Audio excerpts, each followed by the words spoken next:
0.5 challenge. So, andito tayo ngayon sa... Nasaan tayo? Dinadyawan. So, most likely pangit yung audio nito at mahal. Sa Dinadyawan. So, kahapon pa tayo dumating. Eh, grabe naman yung auto white balance ng front camera. Wala na nakikita. So, ito tayo.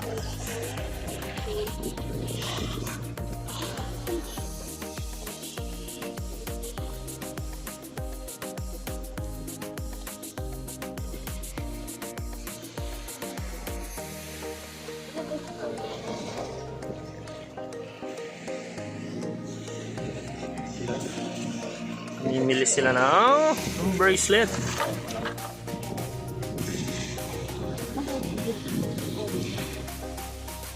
Ayun, no? Yung first clip nga natin, yun yung second day dun sa dito sa location, tong first location natin. So naisipan nating lumipat na. So itong mga pictorial na to, ito yung paalis na kami. Tapos yung mga footage na to, yan yung kadarating lang namin.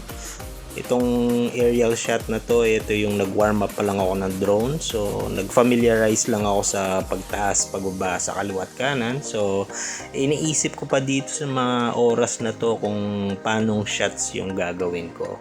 Dahil nga hindi ganon kalinaw yung tubig, hindi kami masyadong nag-enjoy.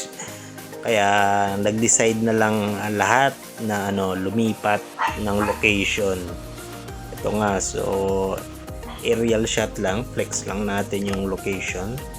Yung naman siguro, yung ibang accommodation dito maganda, kaya lang nagkataon na naghanap kami ng mura. Ayun, napunta kami sa mura nga, hindi naman ganun kagandahan at quality yung lugar niya la, yung tutulugan mismo.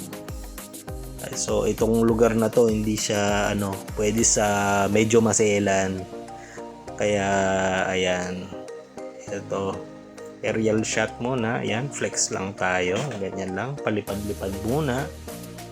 Hanggang sa nag-iisip ng kung ano pa yung gagawin. So, paki-panood na lang. At saka sa mga nanonood, paki-like, share, subscribe and follow. Comment na rin. Salamat. Ayan, no? So, ikot-ikot lang. Yan. I-showcase lang natin yung location. Ayan. Diyan sila bumanda kasi medyo maganda yung part dito. Doon kasi sa harap nung nirentahan namin, medyo maraming coral. So, doon medyo malinaw. Ayan na nga, ito na yung lumipat na kami, change location na. Punta tayo dun sa second location. Dito tayo sa Tibu Tidal Pool. Dito kadating pa lang namin, as in nakaka-happy talaga. Ito pwede to sa maselan kasi malinaw yung tubig, sakto lang yung timpla nung alat nung dagat, sakto lang yung alat ng ihi ng mga isda. Yan. Ayan, no? Kita nyo naman. So maganda yung sand. Actually hindi siya sand pinagdurugan siya ng mga coral something, pero maganda naman, maganda siya. Yan, yung part na yan may mga malalim, may mababaw. Tapos kung medyo adventurous ka, lipat ka dun sa may barrier ng bato. Yan. Happy kid. My heart is happy.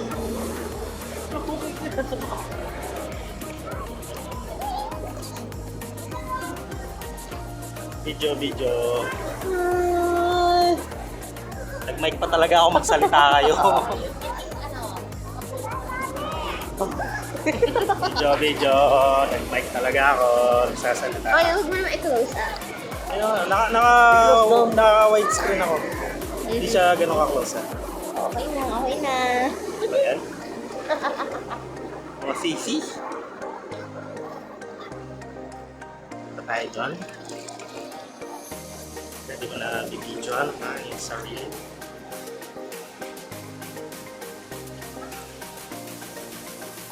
Ayan nga, no? So, napakalinaw ng tubig at kagandahan pa dito sa resort na to, napaka-family friendly niya, lalo na sa may mga kasamang kids kasi nga may part siyang mababaw. So, safe na safe yung mga kids dito. May mababaw na part and hindi naman sila makakalayo kasi nga may mga rock barrier siya. So, safe yung mga kids dito. Pero syempre, dapat meron pa ring adult supervision. Ayun, napakalinaw ng tubig. Tapos may part na napakalamig ng tubig. Sarap sa katawan. Para siyang nakakapag-heal. Ito na nga. So, time lapse muna. Ayan. Ito yung babad moments. Ayun, no, kitang-kita si Tay dyan, ang mahilig mag-aya, mag-beach, numero 1, hindi naman marunong lumangoy at ayaw naman magpaturo, ultimong floating na lang, ayaw niya. So, sabi niya, siya daw dating mermaid. Sabi ko naman, hindi ka naman mermaid, baka isa kang barnacle. Isa lang siyang barnacle na nakadikit sa bato. So ito drone shot, kukuhanan ko sana sila, sakto naman na nagsipag-ahon na. So wala na ako model dito, might as well pinalipad ko na yung drone, kukuha na lang ako ng aerial shot dito. Ayan.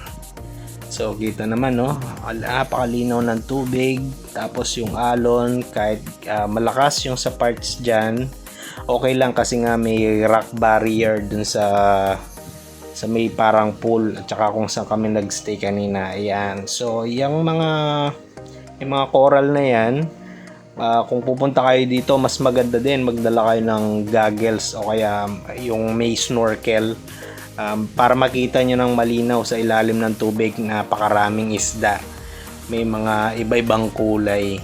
Yun.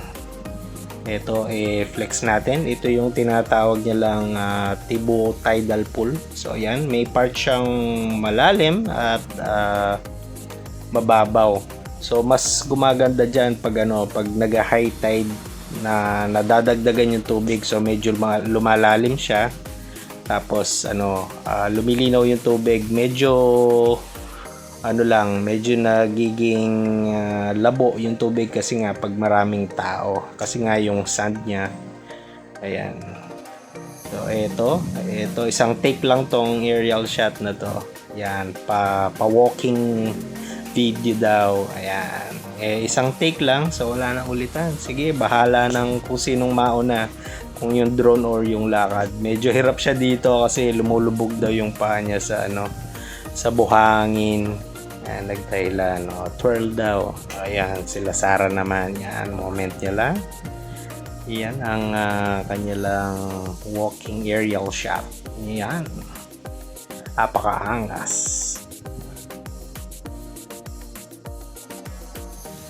Ayan, no? Ito, so paikot tayo ng drone dito. Wala na masyadong tao dito at maganda yung bagsak ng araw dito. Medyo nagtago sa ulap kaya medyo makulimlim ng konti. Ayan. So hindi na complete yung rotation nun kasi ito, kasalanan na itong bato na to. Tatama siya, so buti na lang na-stop ko yung drone. Di tayo nakakuha ng full circle dun sa location. Ninervyos ako ng bonggang-bongga. So kukuha na lang tayo ng isa pang shot, yung palayo naman. Yan yung sa next clip. Ito yan. Ito, kaway-kaway, hentai. Ayan. So nag-swirl tayo kanina. Na-cancel kasi tatama sa bato. Masyadong mababa yung lipad. Tinamad na ako mag-adjust ng itataas. So ito yung mga pictorial shot nung bago kami umalis dyan. Ayan, yung mag-ate, si Tay at si Sarah. Ayan, at ito yung pangmalakasang tawag dito, panorama nakuha ni courtesy of Ryan. Ayan, so mga pictorial. Ayan, so ito mga portrait kasi na kuha to. Na-zoom na lang kasi finil in ko sa sa screen. Ayan o, mga pang malakasang model, back shots. Ayan, yung ating Serena. Ayan, Paradiso de Casiguran. Ayan o, so paalis na kami. Ayan, setup na. Ayun, at ang pang malakasang naka-gear up. Ito sa third location na to. So, kumuha tayo ng pictures gamit ang ating drone. Ayan. Aerial shot natin para kuha yung dagat. Tapos medyo kuha yung daan. Ayan. So, pictorial lang. Ayan. Strike a pose. Ayan. So, happy lang. Ito, makakuha din nila sa daan. Portrait.